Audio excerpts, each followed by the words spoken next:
ஓம் ஸ்ரீ குருப்யோ நமஹ. ஓம் ஸ்ரீமத் பகவத் கீதா. கிருஷ்ணனின் கீதையின் ஒரு துளி என்கின்ற இந்த யூடியூப் சேனலை பார்த்து கொண்டிருக்கும் அனைத்து சகோதர சகோதரிகளுக்கும் அடியேனின் அன்பான வணக்கங்கள். இன்றைய தினம் நாம் பகவத்கீதை 11வது அத்தியாயத்தை நாம் பார்க்க இருக்கிறோம். சென்ற பதிவில் பகவத்கீதை 11வது அத்தியாயம் 30 ஸ்லோகங்கள் வரையிலான அர்த்தங்களை நாம் பார்த்தோம் அல்லவா?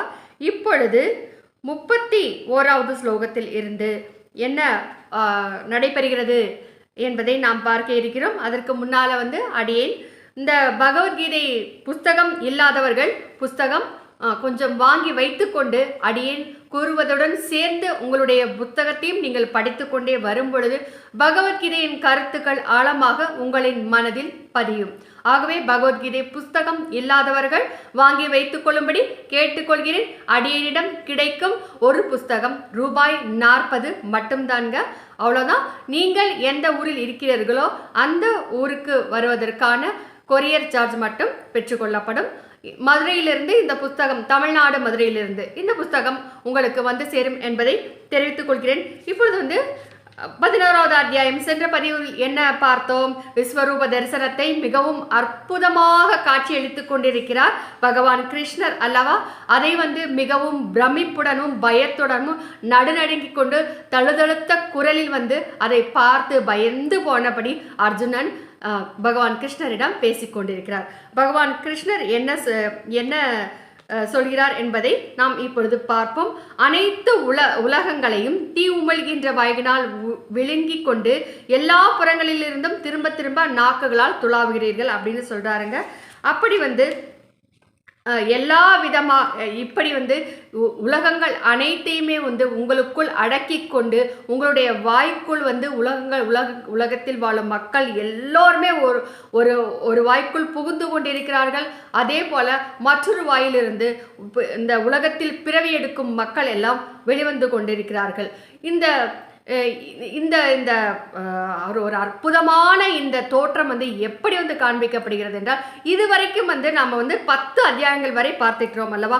அந்த 10 அத்தியாயங்களில் பகவான் கிருஷ்ணர் தன்னை பற்றியும் தன்னை அடைவது எப்படி என்பதை பற்றியும் கொஞ்சம் தியரியா கொஞ்சம் சொல்லிக்கிட்டே வந்தார் அல்லவா? எப்படி என்றால் செய்முறை விளக்கமாக சொல்லிக் கொண்டிருந்தார். இப்போ அப்படியே அதை பிராக்டிக்கலா கொஞ்சம் காமிக்கிறாரு.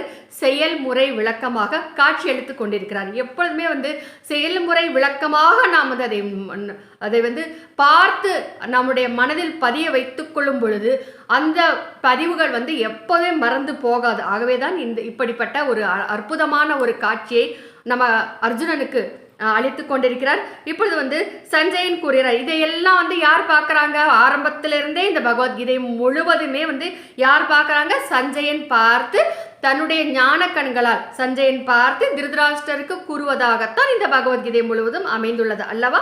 இப்பொழுது சஞ்சயன் கூறுகிறார். யாருக்கிட்ட? திருதராஷ்டிரர்கிட்ட சொல்றாரு.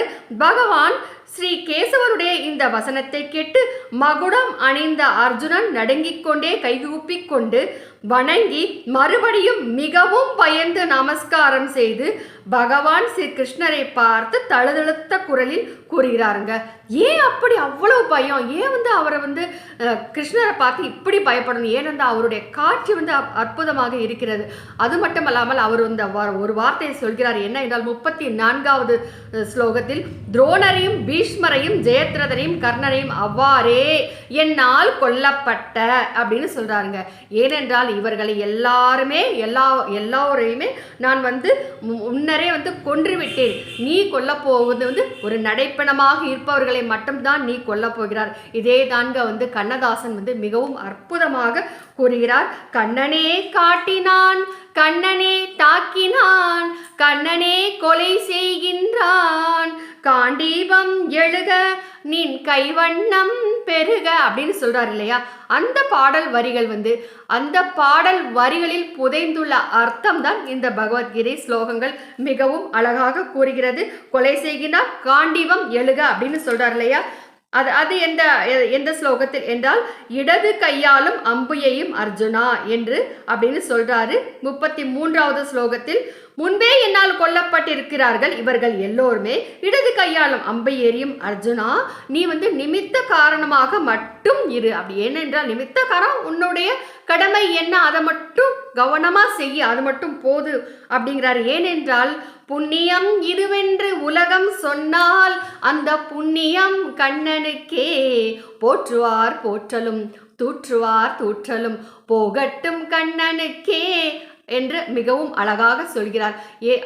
இதே தானுங்க இப்ப சொல்றாரு, நிமித்த காரணமாக மட்டும் எழுந்தெனில் புகழை பெற்றுக்கொள். ஏனென்றால் இந்த புகழை பெற்று இந்த பூமியில் எல்லா வஸ்துக்களும் நிறைந்த ஒரு மிகவும் ஒரு அழகான ராஜ்யத்தை நீ அனுபவிப்பதற்காக உன்னுடைய கடமையை செய் போதும் அப்படின்னு சொல்றாருங்க. இப்போ என்ன சஞ்சயன் என்ன சொல்றாரு அப்படிங்கிறத பார்ப்போம். பகவான் ஸ்ரீ கேசவனுடைய இந்த வசனத்தை கேட்டு, யாரு கேசவன் என்னென்ன சொல்றாரோ அதையெல்லாம் கேட்டு மகுடம் அணிந்த அர்ஜுனன் அப்படியே நடுநடுங்கிக் கொண்டே அந்த கிருஷ்ணரை கைகூப்பி வணங்கி கொண்டு மறுபடியும் மீண்டும் மீண்டும் மிகவும் பயந்து நமஸ்காரம் செய்து பகவான் ஸ்ரீ கிருஷ்ணரை பார்த்து அப்படியே தழுதழுத்த குரல்ல பேசுறாருங்க. ஏன்னா அவர் பயந்து போய் நடுக்கும் பொழுது சாதாரணமா யாராலும் பேச முடியுமா? முடியாது இல்லையா? அப்படி தழுதழுத்த குரல்ல பேசிக்கொண்டிருக்கிறார். பகவத்கீதை 36வது ஸ்லோகம். சகோதர சகோதரிகளே, உண்மையில் இந்த பதிவை உங்களிடம் பகிர்ந்து கொள்வதில் எனக்கு ரொம்ப சந்தோஷமா இருக்கு. ஏனென்றால் பகவத்கீதை என்பது மிகவும் ஒரு கிடைத்திற்கரிய விஷயமாகும்.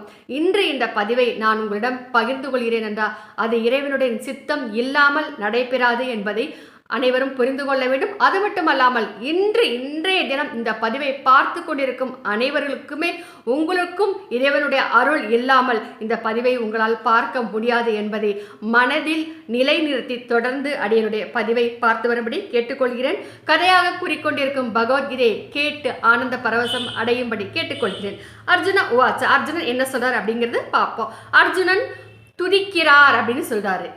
என்ன சொல்றாரு? அர்ஜுனன் கூறுகிறார் அப்படின்னு தான் இதுவரைக்கும் அந்த எல்லா வாசகங்களிலும் வந்தது அல்லவா? ஆனால் இப்பொழுது துதிக்கிறார் அப்படின்னா என்ன? அப்படியே பிரார்த்தனை பண்ணிட்டே கைகூப்பி வணங்கி கொண்டே சொல்றாரு. என்ன சொல்றாரு? அந்தர்யாமியான பகவானே, உங்களுடைய திருநாமம், குணங்கள், பிரபாவம் இவற்றை கீர்த்தனம் செய்வதாலேயே உலகம் மிக்க மகிழ்ச்சி அடைகிறது அல்லவா? என்னதான் இருந்தாலும் இறைவனுடைய நாமத்தை கொஞ்ச நேரம் பாடினா, கொஞ்ச நேரம் சொன்னாலே நம்முடைய மனதிற்கு அமைதி கிடைக்கிறது. அது எல்லா அந்த அனுபவித்த உங்களுக்கே நல்லா தெரியும் இல்லையா? அதைத்தான் சொல்றாரு. அன்பும் கொள்கிறது, அகம் மகிழ்கிறது. அகம் என்றால் ஆழ்மனம் மகிழ்ச்சி அடைகிறது. பயந்து போன அரக்கர்கள் எல்லா திசைகளிலும் ஓடுகின்றார்கள்.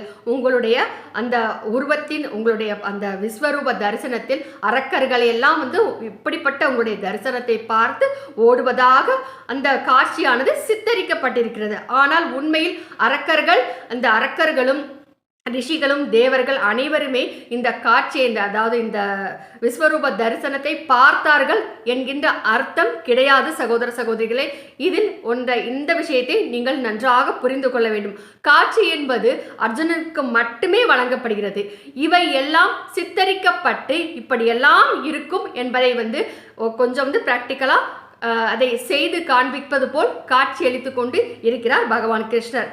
மேலும் அது மட்டுமல்லாமல் அரக்கர்கள் எல்லா திசைகளிலும் ஓடுகிறார்கள். மேலும் சித்தர்கள் கூட்டம் அனைத்தும் வணங்குகிறார்கள். சித்தர்கள் எல்லாம் ஓடுவாங்களா? ஓட மாட்டாங்க இல்லையா? அவங்களெல்லாம் இப்படிப்பட்ட ஒரு அற்புதமான காட்சியை பார்த்து அவங்க வணங்குவதை போல காட்சி தருகிறது. இவை எல்லாமே பொருத்தம்தான், எல்லாம் கரெக்டு தான் அப்படின்னு சொல்றாரு. 37வது ஸ்லோகம். மகாத்மாவே, பிரம்ம தேவனையே ஆதியில் படைத்தவராகவும் எல்லோரிலும் மூத்தவராகவும் உள்ள உங்களுக்கு ஏன் நமஸ்காரம் செய்ய மாட்டார்கள்? ஏன் அப்படி அவங்க வணங்காம இருக்க மாட்டாங்க? ஏனென்றால் பிரம்மதேவனையே படைத்தவர் நீங்க தான், அப்படி இல்லையா அப்படின்னு சொல்றாரு. முடிவற்றவரே, ஏனென்றால் அவருடைய அந்த ஆதியும் அந்தமும் இல்லாமல் அவருடைய அந்த தலை எங்கே இருக்கிறது, கால் எங்கே இருக்கிறது என்று எப்படி தேடி பார்த்தாலும் அவருக்கு புலப்படவே இல்லை. முடிவும் தெரியவில்லை, ஆரம்பமும் தெரியவில்லை அர்ஜுனனுக்கு. ஆகவே முடிவற்றவரே தேவதேவா ஜெகன்னிவாசா, ஜெகன்னிவாசா என்றால் என்ன? ஜெகத்திற்கு இருப்பிடம் ஆனவரே. ஜெகம் என்றால் என்ன? உலகம். இந்த உலகம் தோன்றுவதற்கு இருப்பிடமாக அமைந்தவரே அப்படின்னு பொருள். எது சத்தாகவும் அசத்தாகவும் உள்ளதோ, சத் என்றால் என்ன? உயிருள்ளது என்று பொருள். அசத் என்றால் உயிர் அற்றது என்று பொருள். இப்படி உள்ளதோ அவற்றிற்கெல்லாம் மேலான என்றும் அழியாத சச்சித் அனந்த பரபிரம்ம பரமாத்மா நீங்களே தான் அப்படின்னு சொல்றாருங்க. 38வது ஸ்லோகம். நீங்கள் தான் முழு முதற் தெய்வம் அப்படிங்கிறத நாம் மனதில் நிலைநிறுத்தி கொள்ள வேண்டும். ஏனென்றால் அந்த இறைவனிடத்தில் தான் பிரம்மாவும் பரமேஸ்வரனும் அடக்கமாக அவர்களும் ஒரு திருமுகங்களாக காட்சியளித்து கொண்டிருக்கிறார்கள். அந்த பரபிரம்மத்தில் இருந்து வெளிவரும் எல்லா தெய்வங்களுமே அந்த விஸ்வரூபத்தில் தரிசனம் தந்து கொண்டிருக்கிறார்கள். அதற்காகத்தான் அப்படி சொல்றாரு, முழு முதற் தெய்வம் அப்படின்னு சொல்றாரு. சனாதனமான புருஷர், இந்த உலகத்திற்கு சிறந்த இருப்பிடம் அப்படின்னு சொல்றாரு. அறிபவராகவும் அறியப்படுபவராகவும் பரமபதமாகவும் இருக்கிறீர்கள் அப்படின்னு சொல்றாரு. அறிபவராகவும் என்றால் உங்களை பற்றித்தான் மனிதனாக பிறந்தவர்கள் அறிந்திருக்க வேண்டும், தெரிந்திருக்க வேண்டும். அறியப்படுபவராகவும் என்றென்றும் உங்களை பற்றி தெரிந்து கொள்ளாமல் ஒரு மனிதன் இருக்கக்கூடாது. அப்படி அறியப்படுபவராக இருப்பவர் யார் என்றால் அது உங்கள்தான். இருப்பதிலேயே மிகவும் உயர்ந்த கல்வி ஞானத்தை பெறக்கூடிய, இறைவனை பற்றிய இந்த பராக்கிரமத்தை புரிந்து இறைவனை அடைய வேண்டும் என்கின்ற ஒரு ஞானத்தை பெறுவதே உயர்கல்வி என்று கூறப்படுகிறது. அப்படிப்பட்ட ஒரு கல்வியை அதை பற்றி தான் கூறிக்கொண்டிருக்கிறார். பரமபதமாகவும், அப்படி பரமபதம்னா என்ன? அடையத்தக்க ஒரு இருப்பிடமாக. பரமபதம் அப்படின்னா இறைவனிடம் போய் சென்று ஒன்றிவிடுகின்ற நிலை. அப்படியும் இருப்பவர்கள் நீங்கள் தான் அப்படின்னு சொல்றாரு. அனந்த ஸ்வரூபனே, உங்களாலேயே உலகனைத்தும் வியாபிக்கப்பட்டுள்ளது.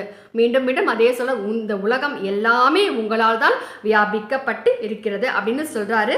39வது ஸ்லோகம்ங்க. வாயு தேவனும் யமனும் அக்னி தேவனும் வருணனும் சந்திரனும் மக்களுக்கு தலைவனான பிரம்மதேவனுக்கு தந்தையும் நீங்கள் தான் அப்படின்னு சொல்றாரு. ஏனென்றால் இந்த பிரம்மனை படைத்தவரே அந்த மகாவிஷ்ணுவின் வடிவில் தான் அவர் பரமேஸ்வரன் இந்த கிருஷ்ணர் படைத்திருக்கிறார். மகாவிஷ்ணுனுடைய தோட்டத்தின் மூலம் தான், அது அவருடைய மூலமாகத்தான் பிரம்மனை படைத்திருக்கிறார். இந்த விளக்கத்தை நான் இன்னும் விரிவாக மற்ற பதிவுகளில் உங்களுக்கு எடுத்து கூறுகிறேன். சகோதர சகோதரிகளே, உங்களுக்கு பல்லாயிரக்கணக்கான முறை நமஸ்காரம். எத்தனை தடவை நமஸ்காரம் பண்ணாலும் போதாது இல்லையா? அதனால சொல்றாரு, பல்லாயிரக்கணக்கான முறை நமஸ்காரம் அப்படின்னு சொல்லாருங்க.